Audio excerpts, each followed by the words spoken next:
Reka nizere ko rumeze neza cyane aho muherereye mu bice bitandukanye. Ntibisanzwe ndacyari Saiga wanyu. Reka rero twikomereze n'inkuru yacu. Inkuru dukora muri filime yitwa Agla. Nabwiye ko iyi filime nayo bakoreye kuri website yacu iriho. Bayi wifuza kuyireba isobanuye mu buryo bumeze neza cyane. Wisanga kuri website yacu ni y3.movies.net. Twikomereza n'inkuru yacu rero duheruka. Ni ati ahura na Abimanyu bagahurira abo yamusabye ko bari buze guhurira. Gusa none bahura ni atagatangira kumwiyama cyane ndetse bikaza gutuma Abimanyu amererwa nabi, agatangira no kwitwara mu buryo budasanzwe ku buryo ni ati umutera ikibazo akabona ko umusore byanze bikunze hari ikindi kibazo afite atari amagambo mubwiye gusa. Ibyo rero ni ati mushyira mu rujijo ruhambaye cyane, akabona buryo ki Abimanyu arimo arikubita, arimo aritonganya nyine yivumbura nk'abana, akabona ko atari ibintu bisanzwe kuko ubusanzwe ubundi yabonaga ari umusore nyine umeze neza ndetse umusore unagira umutima mwiza, usibye kuba wenda aba yari yamurakariye kuba yari yamusanze ku bitaro akamubwira ko yifuza ko bashyingiranwa ndetse akanasebya Anandi. ngira ngo naho ngaho duherukira na inkuru yacu yarigeze.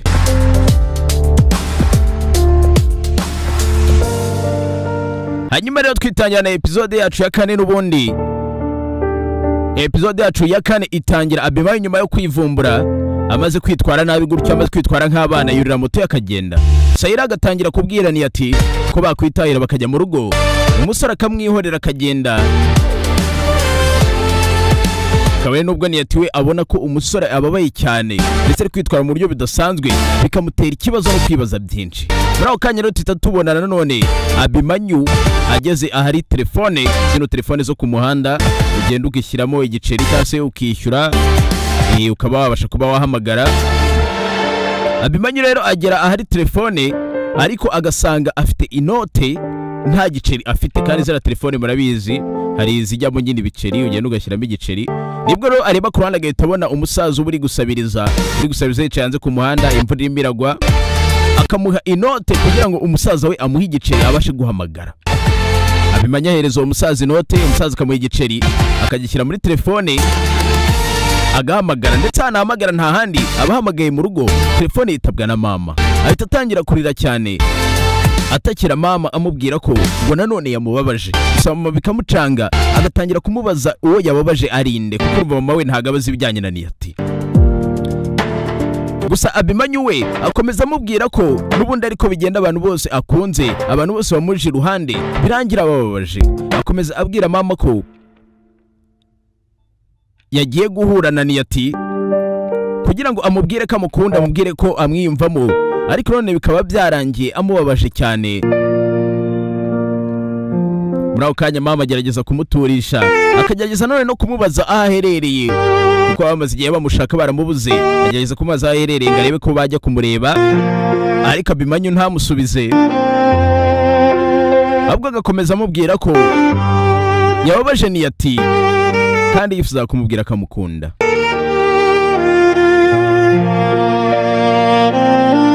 Uko ibyo biri kuba kandi nanone niko bahita batugarura mu rugo kwa Niyati. Niyati nawe biba byamucanze, ubona rwose ibyishimo ari ntabyo. Mu rugo nabo bayoboye ibyabaye.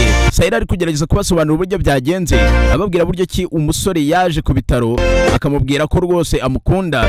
Nanone bakagenda bagiye kwiyama uwo musore, bikaza kurangira uwo musore nyine ari kwitwara mu buryo budasanzwe, ari kwitwara nabi.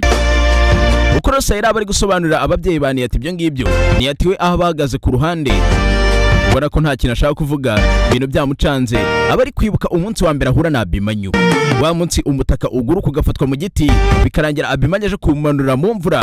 Ibyo yenda bari kwibuka, ndetse bakomeza no kwibuka ku ivuriro Abimanyu ari kurwanirira umugore babuze amafaranga yo kwishyura.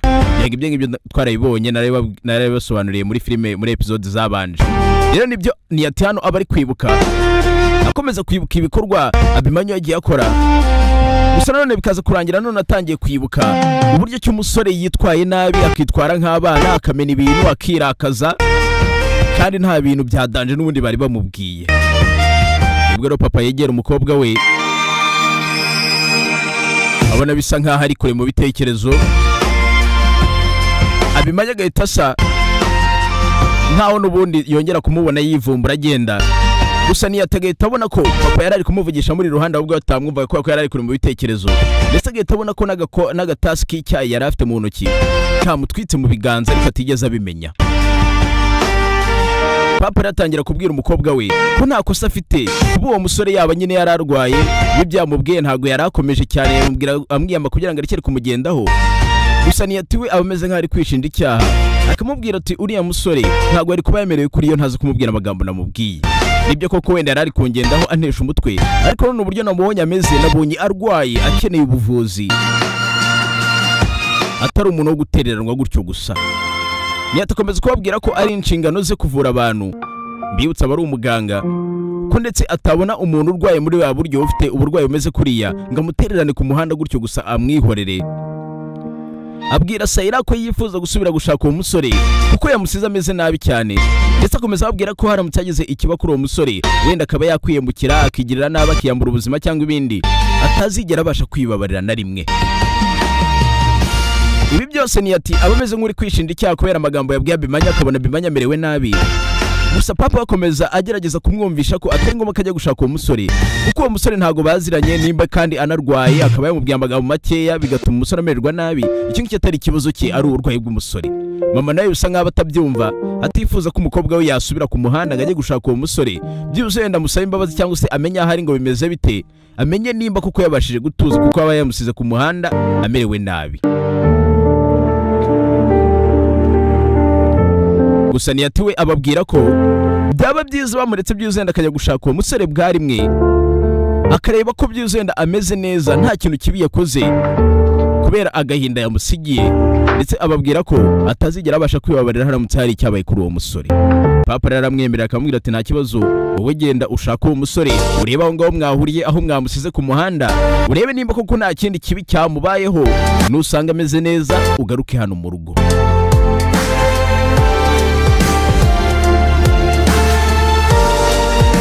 Ndetse ntago agenda wenyine kubera ko papa aramuherekeza ngo bajyane bajye gushaka uwo musore.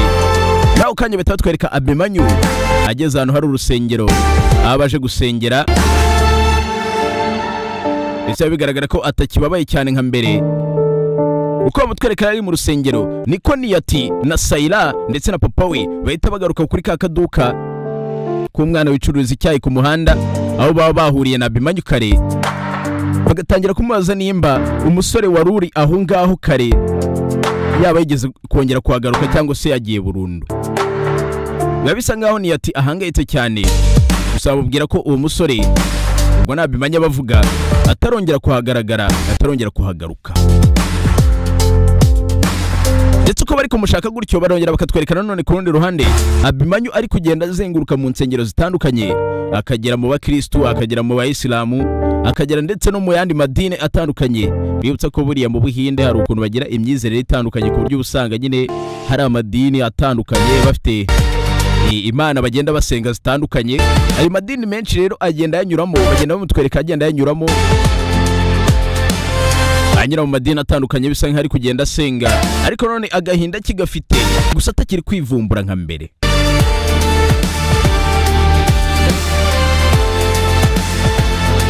Uko ibyo biri kuba rero ni nako Abimanyu ukaba ari kuzenguruka agenda katakata, ni nako Niyati na papa we ndetse na Sayira nabo baba bakiri mu mihanda bari kugenda bamushaka muri iryo joro rimwe imvura irimo iragwa.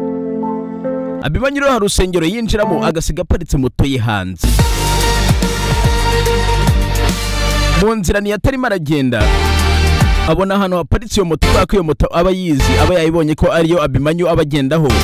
Mbibutse aba yarigeze no kuba wari ifite, murabyibuka dutangira filime, abona moto ariko Abimanyu akamubura, abona haparitse moto ariko Abimanyu akamushakira wafa akamubura.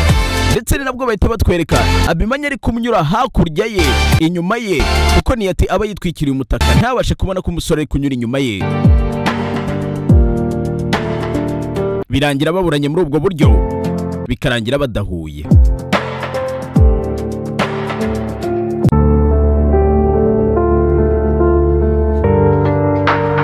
Muri uko kumubura rero nibwo Niyati agaruka akareba papa bahagaze hanze mu mvura, bose babitwikiriye imitaka. Papa agatangira kumubwira ko uwo musore ashobora kuba yatashye akajya mu rugo bo bakaba bakiri kumushakira ku muhanda. Akamubwira ko umusore nimba atigeze amubona aha ngaha byanze bikunze umusore amerewe neza yabashije gutuza agataha. Gusa papa abibwira Niyati kugira ngo umukobwa yarekere kwishinja icyaha no kumva ko ashobora kuba hari umuntu yahemukiye. Gusa Niyati we ntago ababyumva, aba yumva ko bakakwiriye gukomeza bakamushaka byuzenda bakamenya ameze gute.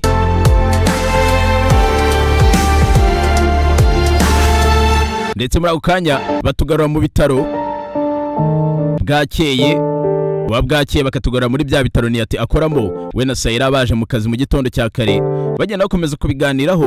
Gusa Niyati ubona ko agihangayitse kubera ko ataramenya amaherezo y'umusore, ataramenya amakuru ye, ataramenya ngo byagenze gute, byarangiye bite. Ari kubwira Sayira ko yumva adatuje.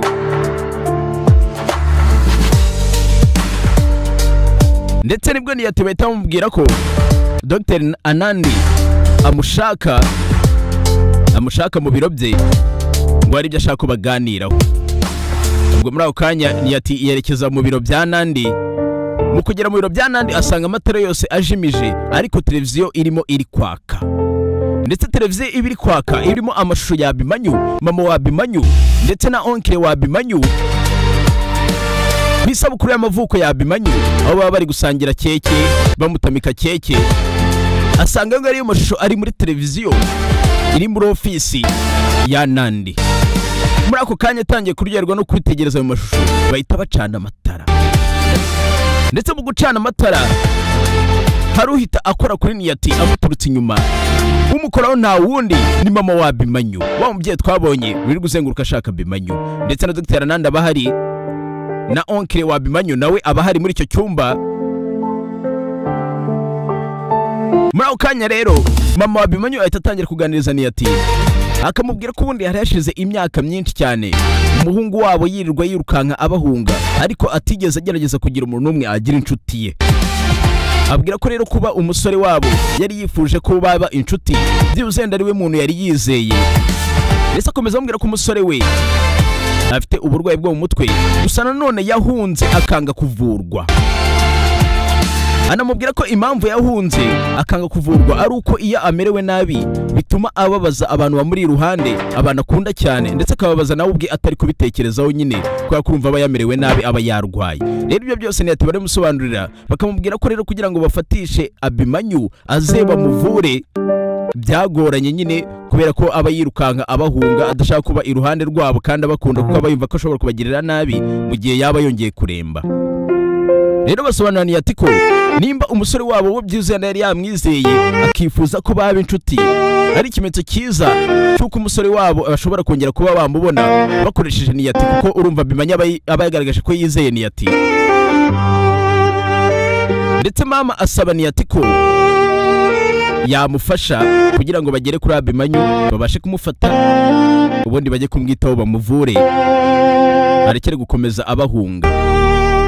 Ndetse mama abwira Niyati ko ari wenyine wabafasha kubera ko ari we Abimanyu aba yagaragaje ko ashobora kwizera.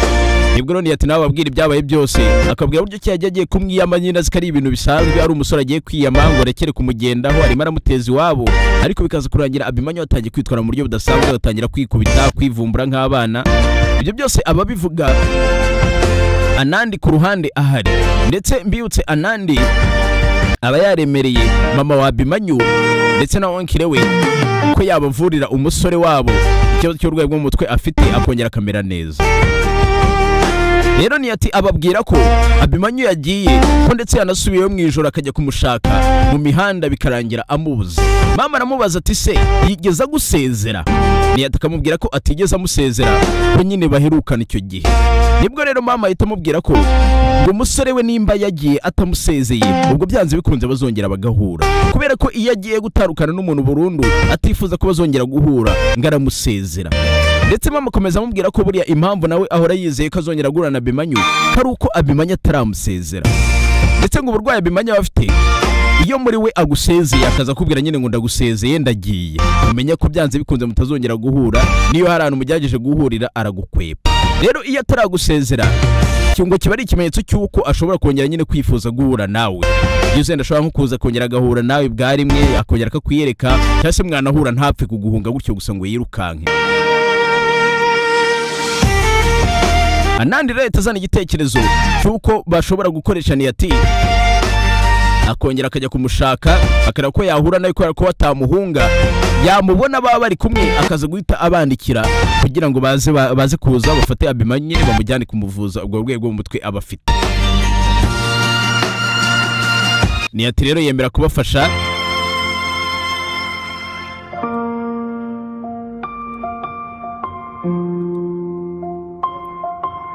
ndetse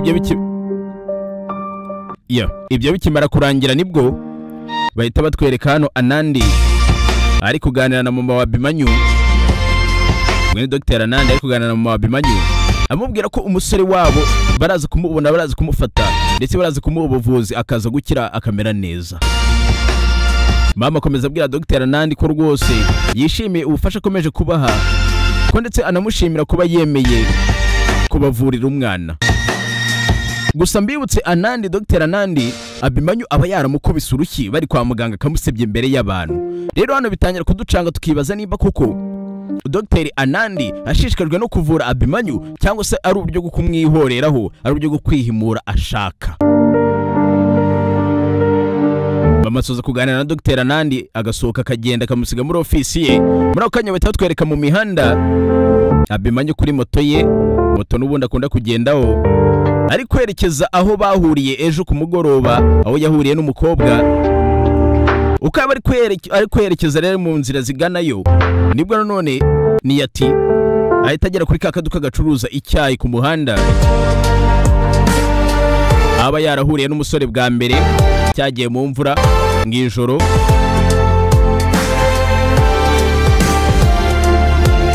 Ndetse akabona umwana ubucuruza muri ako kaduka agatangira kumubaza nimba umusore atigeze agaruka. Uwo mwana akomeza amubwira ko kuva biriya byaba atarongera kubona Abimanyu kandi ubusanzwe yari umukiriya we yari n'inshuti ye. Gusa nanone akomeza amubwira ko ngo Abimanyu ubundi ukuntu ateye atajya agenda ngasiga abantu atabasezeye. Amubaza rero ko nimba nawe yamusezeye akamubwira ko atamusezeye, akamubwira ati nimba atigeze agusezera byanze bikunze araza kugaruka. Ahitamo akacyayi ngo abe yicaye aho ngaho ku muhanda. Muri ako kanya akiri kumuha akacyayi ahita amutungira urutoki ku ruhande akamubwira ati dore nguriya uwo uri gushaka n'ubundi aje kugusezera. Niyati rero kureba ku ruhande ahita abona koko Abimanyu yahageze ari kuri ya moto ye. Niyati bikamutungura cyane kubera ko umusore noneho abagarutse akaza atuje, ubona atakirakaye atakibabaye atakiri kwivumbura, akigaragara nyine neza nk'umusore nyine usanzwe umeze neza nkuko na mbere hose bahura yabonaga ameze, bitandukanye n'uburyo yari yamerewe nabi ku mugoroba. Akomeza aramubwira ngo ntiyongere kubisuramo ibyabaye nimugoroba ngo amutonganye cyangwa mukubite kubera ko biriya byarangiye. Niyati nawe akamubwira ko yifuza kumusaba imbabazi.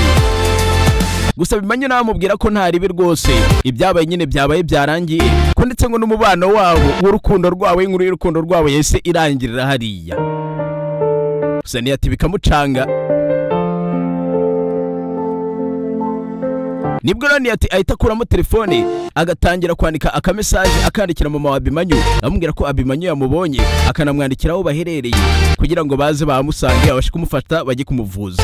Gusa bisa nkaho Abimanyu wagira ngo ahari aba yabimenye kuko ahita atangira kumubwira ko yaraje aje kumusezera kubera ko agiye kuva muri uyu mujyi akagenda. Amubwira ko nimba bagerageje gukundana bikanga ataguma muri uyu mujyi kuko ngo yajya mureba akababara. Rero asezerana Niyati akamubwira ko agiye kwivira muri uwo mujyi akagenda. Niyati akagerageza gukomeza kumuganiriza ko akaba yifuza ko mama wa Abimanyu baza bakamusanga aho ngaho. Mama wa Abimanyu baba bari mu nzira urumva bayandikiye message yabohereje amerekezo abifuza ko baza bakamusanga aho ngaho kugira ngo bareke bamufata bakamujyana kumuvuza. Rero akomeza kumuganiriza amujisha kugira ngo atinde aho ngaho.